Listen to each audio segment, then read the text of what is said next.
সংবাদ সবাইকে স্বাগত জানাচ্ছি। আমি ফিরোজ তোহা। শুরুতেই সংবাদ শিরোনাম জানিয়ে দেব এই মুহূর্তে হাতে পাওয়া সর্বশেষ গুরুত্বপূর্ণ আপডেট বাংলা সংবাদ। শুরুতেই থাকছে নির্বাচনী রোডম্যাপের দাবিতে আন্দোলনে নামছে বিএনপি। দ্রুত নির্বাচনের স্পষ্ট রোডম্যাপের দাবিতে আন্দোলনে নামতে যাচ্ছে বিএনপি। আগামী বছরের জানুয়ারির মধ্যেই এ বিষয়ে সুস্পষ্ট রোডম্যাপ ঘোষণা না হলে ফেব্রুয়ারির প্রথম থেকেই কর্মসূচি শুরুর ইঙ্গিত দিয়েছে বিএনপি নেতারা। এর সঙ্গে দ্রব্যমূল্যের ঊর্ধ্বগতি, আইনশৃঙ্খলা পরিস্থিতির অবনতি সহ অন্যান্য দাবিও থাকছে। বুধবার জাতীয় স্থায়ী কমিটির বৈঠকে এ বিষয়ে নীতিগত সিদ্ধান্ত হয়। এবারে জানাবো সরকারের ব্যর্থতার বড় মাপকাঠি জুলাই আন্দোলনে শহীদদের খুনিদের বিচার করতে না পারা। বর্তমান সরকারের ব্যর্থতার সবচেয়ে বড় প্যারামিটার হবে জুলাই আন্দোলনে নিহত শহীদদের হত্যাকারীদের বিচার করতে না পারা। গত ১৬ বছর আমরা একটা স্বৈরাচার সিস্টেমকে চালু রাখতে সহযোগিতা করেছি, এ দায় আমাদের সবার। জানাবো রাজধানীতে ছাত্রদলের পদবঞ্চিতদের বিক্ষোভ। বিএনপির ভারপ্রাপ্ত চেয়ারম্যান তারেক রহমানের বিরুদ্ধে দায়েরকৃত প্রহসনমূলক সব মামলা নিঃশর্ত প্রত্যাহার এবং পতিত স্বৈরাচার সরকারের প্রধান শেখ হাসিনাকে ফাঁসির দাবিতে রাজধানীতে বিক্ষোভ মিছিল করেছে ছাত্রদল কেন্দ্রীয় সংসদের পদবঞ্চিত নেতারা। এবারে থাকছে বর্ষসেরা বাংলাদেশ। ইকোনমিস্টের এবারের বর্ষসেরা দেশের খেতাব নিজেদের করে নিয়েছে জুলাই অভ্যুত্থান পরবর্তী বাংলাদেশ। প্রভাবশালী ওই ব্রিটিশ সংবাদ মাধ্যম বলছে, ছাত্রদের নেতৃত্বে স্বৈরাচার হাসিনা সরকারের উৎখাত করবার কারণেই বাংলাদেশকে এমন স্বীকৃতি দেওয়া হয়েছে। এদিকে সরসায় ভিজিডি চাল ছিনতাই, স্বেচ্ছাসেবক দলের ৩ নেতার পদ স্থগিত। যশোরের সরসা উপজেলার বাগ আছড়া এলাকায় ভিজিডির ২০ বস্তা চাল ছিনতাইয়ের অভিযোগে উপজেলা স্বেচ্ছাসেবক দলের ৩ নেতার দলীয় পদ স্থগিত এবং শোকজ করা হয়েছে। এবং সর্বশেষ জানাবো আন্তর্জাতিক সংবাদ। আলহামদুলিল্লাহ, ইসরায়েলের তেল আবিবে ইয়েমেন থেকে মিসাইল হামলা, ১৪ জন আহত। ইসরায়েলের বাণিজ্যিক এবং কূটনৈতিক কেন্দ্র তেল আবিবে শনিবার ইয়েমেন থেকে ছোড়া একটি মিসাইল আঘাত এনেছে। এটি ছিল এক ধরনের বিরল ঘটনা, কারণ শহরের শক্তিশালী আকাশ প্রতিরক্ষা ব্যবস্থা মিসাইলটি প্রতিহত করতে ব্যর্থ হয়েছে। এতক্ষণ শিরোনাম শুনছিলেন, এবার বিস্তারিত। প্রিয় দর্শক, আপনি যদি এই চ্যানেলে নতুন হয়ে থাকেন, ভিডিওটি দেখতে দেখতে চ্যানেলটি সাবস্ক্রাইব করে আমাদের সঙ্গে থাকুন। আর এই ভিডিও সম্পর্কে আপনি আপনার মূল্যবান মতামতটি কমেন্ট বক্সে জানিয়ে দিন। আর হ্যাঁ প্রিয় দর্শক, জানিয়ে দিন ভিডিওটি কোথা থেকে দেখছেন।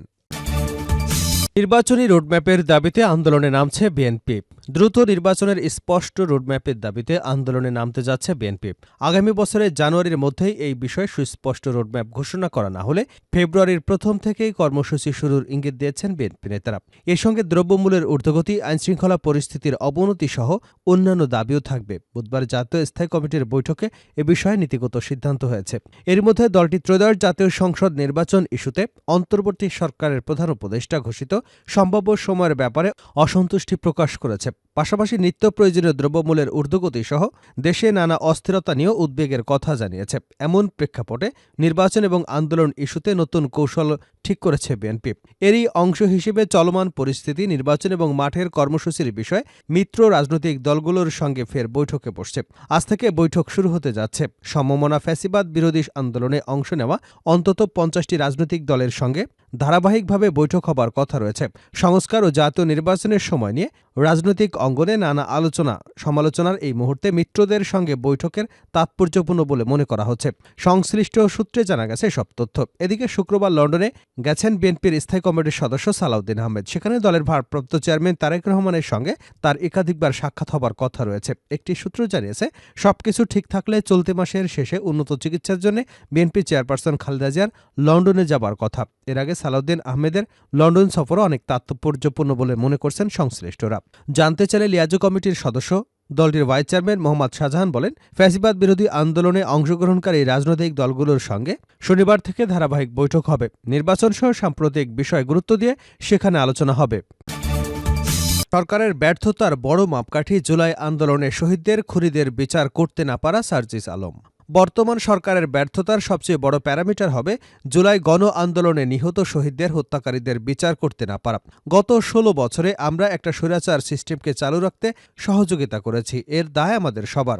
শুক্রবার সকালে জুলাই শহীদ স্মৃতি ফাউন্ডেশনের সাধারণ সম্পাদক সার্জিস আলম খুলনা জেলা শিল্পকলা একাডেমিতে শহীদ পরিবারের পাশে বাংলাদেশ অনুষ্ঠানে বক্তৃতায় এসব কথা বলেন। সার্জিস বলেন, জুলাই আগস্ট বিপ্লবে নিজেদের কর্মকাণ্ডের কারণে পুলিশের ইমেজ সংকটে রয়েছে। নিজেদের সুনামের সঙ্গে কাজ করে সেই ইমেজ ফিরিয়ে আনতে হবে। আন্দোলনে যারা রাজপথে শহীদ হয়েছেন তাদের হত্যার বিচার করতে হবে। তিনি বলেন, পুলিশ চাইলেই সবকিছু করা সম্ভব, তাদের প্রভাব মাঠ পর্যায়ে সবচেয়ে বেশি থাকে। বাংলাদেশ সেনাবাহিনী কিছুদিনের জন্য হলেও সহযোগিতার জন্য এসেছেন, তারা আবার চলে যাবেন। পুরো বাংলাদেশে মাঠ পর্যায়ে আইনশৃঙ্খলা রক্ষা করবার জন্য পুলিশ যে ভূমিকা পালন করতে পারে আর কোনো বাহিনী সেটা পারে না। যাদের কাছে প্রত্যাশা সবচেয়ে বেশি তাদের কাছেই চাওয়াগুলো বেশি হয়। আমরা এখনো আপনাদের প্রতি আস্থা হারাইনি, আমরা আস্থাটা রাখতে চাই, পারবো কিনা সেটা আপনাদের কাজের মাধ্যমে প্রমাণ করতে হবে। তিনি বলেন, আমরা চাই আমাদের শহীদ পরিবারে যারা রয়েছেন সেক্টর একটা জায়গা থেকে তাদের দায়িত্ব দেওয়াটা খুব টাফ।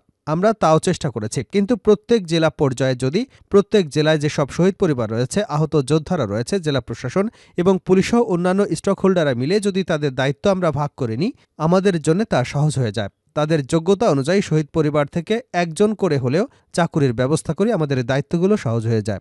আপনাদের অনুরোধ করব, আপনাদের কাজের মধ্য দিয়ে আপনারা তাদের পাশে থাকবেন। তিনি আরও বলেন, আমরা আপনাদের কথা দিতে চাই, জীবনের বিনিময়ে হলেও এই অভ্যুত্থানের স্পিরিট রক্ষা করবার জন্য আমরা আমাদের সর্বোচ্চ চেষ্টা করে যাব। রাজধানীতে ছাত্রদলের পদবঞ্চিতদের বিক্ষোভ। বিএনপির ভারপ্রাপ্ত চেয়ারম্যান তারেক রহমানের বিরুদ্ধে দায়েরকৃত প্রশ্নমূলক মামলা নিঃশর্ত প্রত্যাহার এবং পতিত স্বৈরাচার সরকারের প্রধান শেখ হাসিনার ফাঁসির দাবিতে রাজধানীতে বিক্ষোভ করেছে ছাত্রদলের কেন্দ্রীয় সংসদের পদবঞ্চিতরা।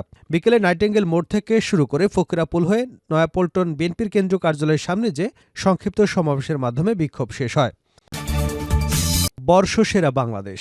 ইকোনমিস্টের এবারের বর্ষসেরা খেতাব নিজেদের করে নিয়েছে জুলাই অভ্যুত্থান পরবর্তী বাংলাদেশ। প্রভাবশালী ওই ব্রিটিশ সংবাদ মাধ্যম বলছে, ছাত্রদের নেতৃত্বে স্বৈরাচার হাসিনা সরকার উৎখাত করবার কারণেই বাংলাদেশকে এমন স্বীকৃতি দেওয়া হয়েছে। জুলাই আগস্ট গণ আন্দোলনের অংশীজনরা বলছেন, এই আন্তর্জাতিক স্বীকৃতিকে তারা জনগণের কাছে ফিরিয়ে দেবেন। আর স্বীকৃতি ধরে রাখতে বাংলাদেশের প্রশ্নে ঐক্যবদ্ধ হবার কোনো বিকল্প দেখছেন না বিশ্লেষকরা। এই স্বীকৃতির ভেতরে সরকারের জন্য শঙ্কার বার্তা রয়েছে বলেও মত তাদের। দ্য ইকোনমিস্ট বলছে, আমাদের বিজয়ী বাংলাদেশ, যে দেশ একজন স্বৈরাচারকে উৎখাত করেছে। গত অগাস্টে শিক্ষার্থীদের নেতৃত্বে রাজপথে বিক্ষোভের মুখে ১৫ বছর ধরে ১৭.৫ কোটি মানুষের দেশ শাসন করা শেখ হাসিনাকে ক্ষমতাচ্যুত করা হয়। রাজনৈতিক পট পরিবর্তনের কারণে বাংলাদেশকে বর্ষসেরা স্বীকৃতি দিয়েছে ইকোনমিস্ট। আমাদের বিজয় বাংলাদেশ, তারাও এক স্বৈরশাসককে উৎখাত করেছে। গত অগাস্টে ছাত্রদের নেতৃত্বে রাজপথের আন্দোলনে শেখ হাসিনাকে ক্ষমতাচ্যুত করা হয়।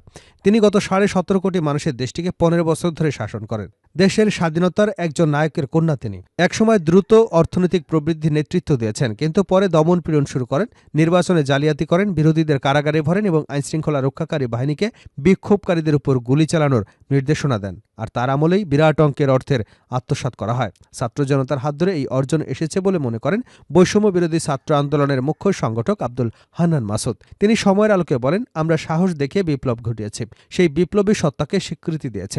আমরা সবাই মিলে ফ্যাসিবাদকে পালাতে বাধ্য করেছি বলে এত বড় অর্জন এসেছে। ইকোনমিস্ট তাও উল্লেখ করেছে। আমি মনে করি এই অর্জন বিপ্লবের মান বাড়িয়েছে। জুলাই আগস্টের বিপ্লবকে বিশ্ব স্বীকৃতি দিচ্ছে। নানা কারণে নিঃসন্দেহে এর গুরুত্ব অনেক। এটাকে ধরে রাখতে হলে ঐক্যবদ্ধ হবার কোনো বিকল্প নেই। নতুন বাংলাদেশ বিনির্মাণে ভেদাভেদ ভুলে কাজ করতে হবে সকলকে। গণতান্ত্রিক, দুর্নীতিমুক্ত এবং ভবিষ্যৎ ফ্যাসিবাদ মুক্ত বাংলাদেশ গঠনে এই অর্জনকে ধরে রাখতে হবে।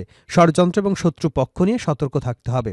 এক যুগেরও বেশি সময় রক্তক্ষয়ী গৃহযুদ্ধে সিরিয়ার মৃত্যু হয়েছে ৬ লাখের মতো মানুষ। স্বৈরশাসকের পতনের দাবিতে শুরু হওয়া সেই দীর্ঘ গৃহযুদ্ধের শেষমেশ অবসান ঘটেছে। স্বৈরশাসক বাশার আল আসাদকে হটিয়ে দেশটি শাসনভার গ্রহণ করেছেন বিদ্রোহীরা। সেই বিদ্রোহীদেরকেই টপকিয়ে ২৪-এর বর্ষসেরা দেশের মুকুট বাংলাদেশের। বর্ষসেরা দেশের তালিকা সংবলিত ইকোনমিস্ট প্রতিবেদনে বলা হয়েছে, সেরা ধনী, সবচেয়ে সুখী এবং নৈতিকভাবে শ্রেষ্ঠ স্থানের অধিকারী এমন সব বিবেচনায় নয়, বরং গত ১২ মাসে সবচেয়ে বেশি উন্নতি করেছে সেই বিচারে সেরা দেশ নির্বাচন করা হয়েছে।